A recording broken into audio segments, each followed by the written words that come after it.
This is the second video for Chapter 1.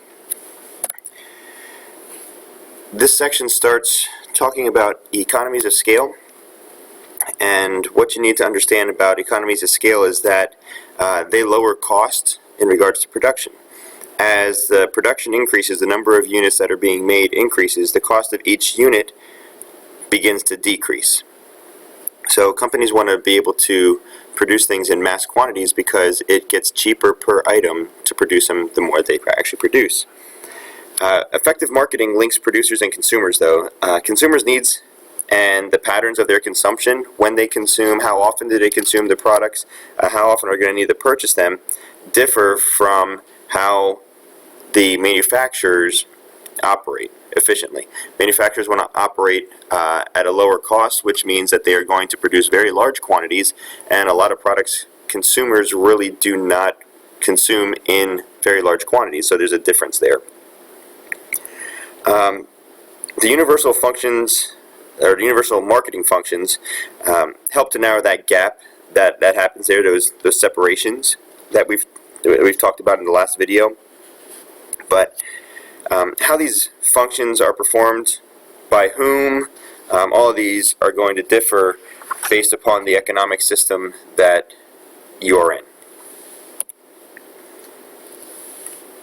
Effective marketing also provides consumers with a variety of ways to meet their unique needs, whatever their needs and their unique wants happen to be. Don't forget to include the wants in there as well.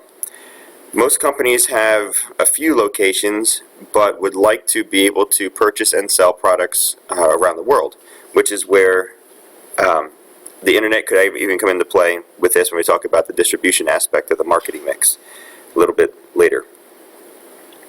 Marketing helps to bring the producers and the consumers together regardless of where they are. Right, so marketing's job is to bring them together.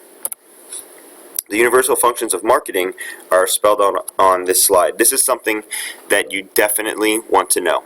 Okay, you want to make sure that you know these 8 different functions.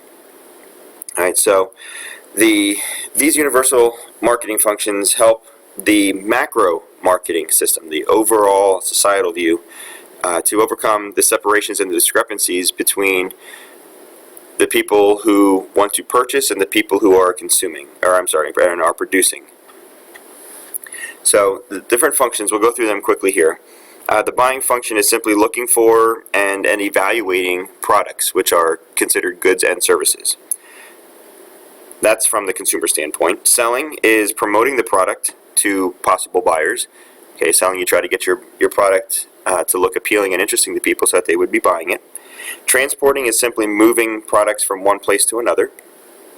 Storing is holding an inventory of goods until the consumers want to buy it. Inventory is just simply the number of products you have in stock waiting to be sold, waiting for people to buy them. Standardization and grading is when companies sort their products by not only size but also the quality. Okay, by size and by quality. Financing is providing necessary money, cash, credit, whatever it happens to be able to produce products, to transport the products, to store the products, to promote the products, to sell them, and even to buy products for resale. Risk-taking is assuming any kind of responsibility for the uncertainties that may happen. You don't know exactly what's going to happen. A truck gets in an accident on its way to transport the goods from one place to another. That is a risk that could happen. Theft is another risk. Lastly, market information is the collection, analysis, and distribution of all of the information that is needed to plan these marketing activities, to then implement the marketing activities, and then to control them and evaluate them as well. Now, who performs the marketing functions? On this slide, the upper left-hand corner, the producers, is where everything starts. The consumers on the right-hand side, bottom right corner in red, is where everything ends. Now, the green are going to be considered the intermediaries. These are the companies or the firms that the book refers to it as specializing in trade rather than production.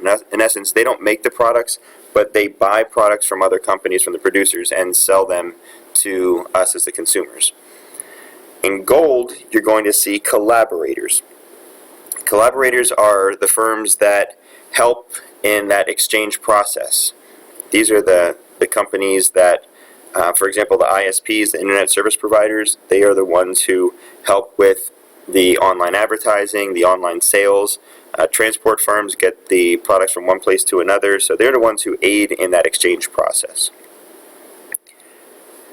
Universal functions of marketing need to be performed by somebody, and they have to be performed. It's not an option to be able to just let them go. Now, there can be specialization with these particular performing these functions, like advertising agencies. They're specializing in just the advertising aspect of things, not the production or the transportation side of things. Some of the functions can be shared, but they can also be very specific as well. Economic systems, you have two major types that you need to know about in this chapter: the command economy and the market-directed economy. Now, every society needs an economic system. The economic system is just simply the way that the economy organizes to use their resources in production and also in consumption. Decisions about the resources, how they're allocated, are made differently depending upon what kind of economic system you are in. Now, the command economy, sometimes this is referred to as a planned economy. The government and the officials within the government are the ones who make the decisions about production and distribution of goods and services. It can work well with simple basic types of economies. Maybe if there are some adverse conditions that are going on, it could be beneficial. And also if there's a small variety of goods and services. Now, the market-directed economy is where the people govern how the resources are allocated, produced, consumed, used, purchased, all of that. Right? It's all based upon the individuals within the economy itself. A couple characteristics is that it does adjust itself, and that price is a measure of value. A lot of times people say that the more expensive something is, the better the quality something is, and sometimes that holds true, but other times it's not always 100% accurate. This particular economy, the market-directed economy, provides the greatest freedom of choice because there's less intervention from government. The government just kind of oversees to make sure that there's fairness, that everybody is doing what they're supposed to be doing, that there's nobody taking advantage of other people.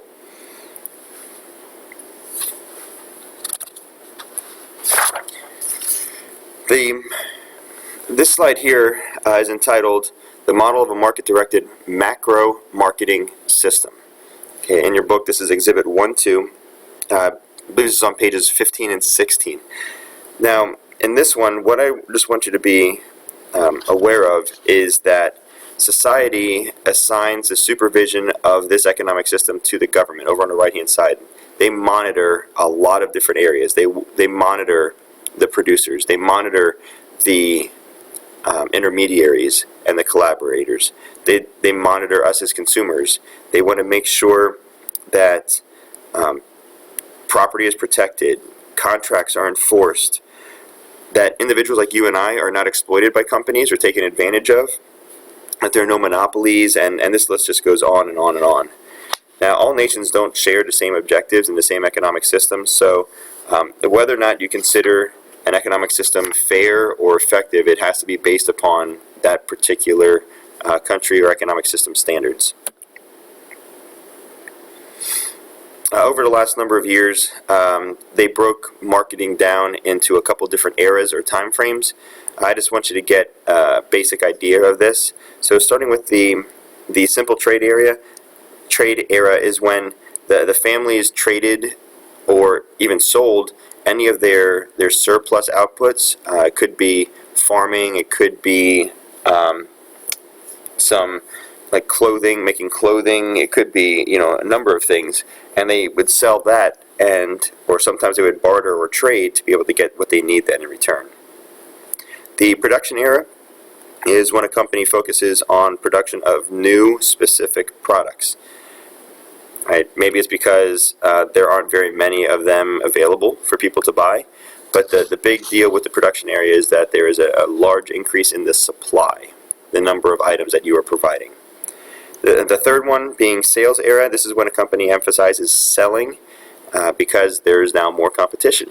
Okay, there are more people selling very similar items, so it's based upon the personal selling, the face-to-face, one-to-one, person-to-person type selling. The marketing department era is when all marketing activities are brought under the control of one department instead of being spread out all over the place. This is when the company decides that they're going to have a marketing department, and the goal here is to improve any short-run policy planning, to try to integrate new activities, and keep it all in one department under one roof.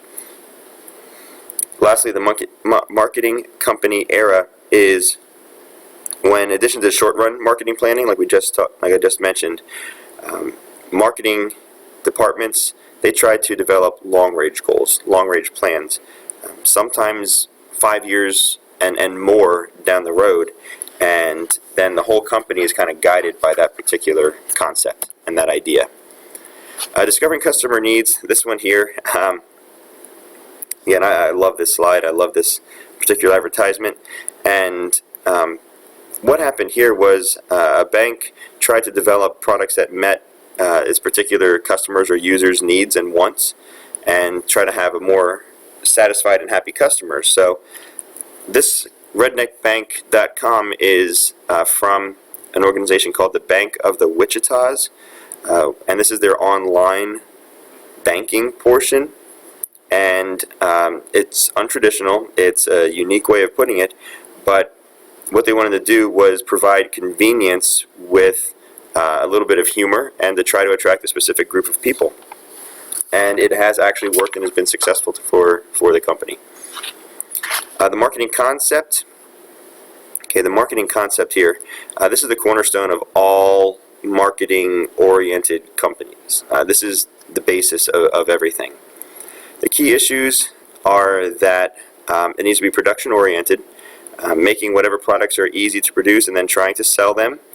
Also making products that are what the consumers need and what the consumers want.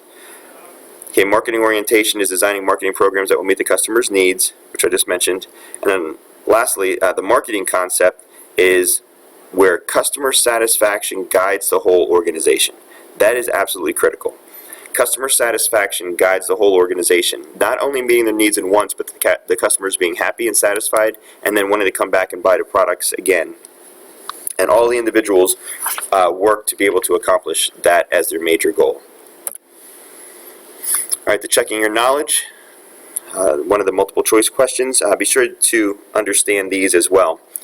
This one mentions that a store that is popular with newlyweds runs a wedding gift registry. Okay, wedding gift registry is where the newlyweds go in and select products and items that they would like to own. They make a list, and then people can see this list and then go to the store and buy them. So 5 minutes before closing time on Sunday, a young couple enters the store and wants to register, a process that usually takes 30 minutes or more. A lot of times it actually takes a lot more than that.